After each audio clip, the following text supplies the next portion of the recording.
मागील आर्थिक वर्षात पपईला समाधानकारक भाव न मिळाल्यानं यावर्षी पपई उत्पादक शेतकरी हे मिरची आणि कापसाच्या लागवडीकडे वळलेत. यावर्षी नंदुरबार जिल्ह्यात शेतकऱ्यांनी पपई लागवड फार कमी प्रमाणात केली आहे. मागील वर्षी पपईला अत्यल्प असा भाव मिळाला होता. 3 ते 4 रुपये प्रति किलो भाव मिळाल्यानं शेतकऱ्यांच्या लागवडीचा खर्च देखील मागच्या वर्षी निघाला नव्हता. यामुळे यंदा पपईचं क्षेत्र घटण्याची शक्यता आहे. नंदुरबार तालुक्यातील कोरिट गावातील शेतकरी भगवान पाटील यांनी आपल्या 5 एकर क्षेत्रात पपई लागवड केली आहे. मागील वर्षी पपईला योग्य भाव मिळाला नाही, त्यामुळे यावेळी शेतकऱ्यांनी पपई लागवडीकडे दुर्लक्ष केलं असल्याचं त्यांनी सांगितलंय. पपई लागवडीला कमीत कमी 1 ते 1.5 लाख रुपयांचा खर्च आला असून मागील वर्षी हा खर्च देखील भरून निघाला नव्हता. सुरुवातीला व्यापाऱ्यांकडून चांगला भाव दिला गेला, परंतु नंतर व्यापाऱ्यांनी अत्यल्प भाव केला. समाधानकारक भाव मिळत नसल्यानं शेतकरी हे आता मिरची लागवडीकडे वळलेत. यावर्षी तरी समाधानकारक असा 12 ते 14 रुपये प्रति किलो भाव पपईला मिळावा, अशी अपेक्षा या शेतकऱ्यांनी व्यक्त केली आहे.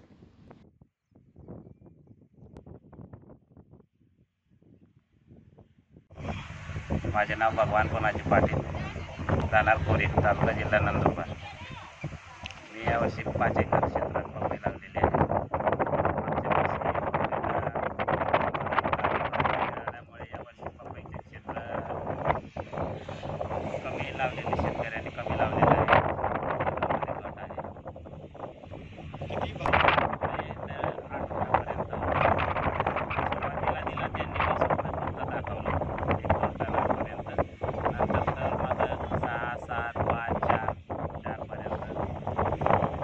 अपेक्षा खर्च जवळजवळ 1 लाखाच्या वर होत जातोय.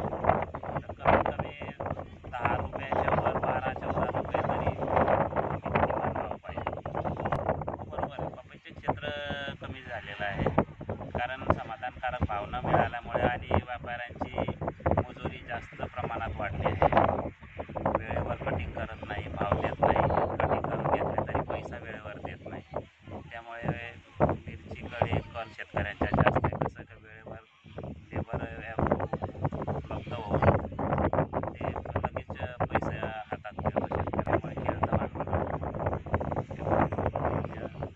क्षेत्र कमी होऊन मिरचीकडे जास्त कल शेतकऱ्यांच्या आहे.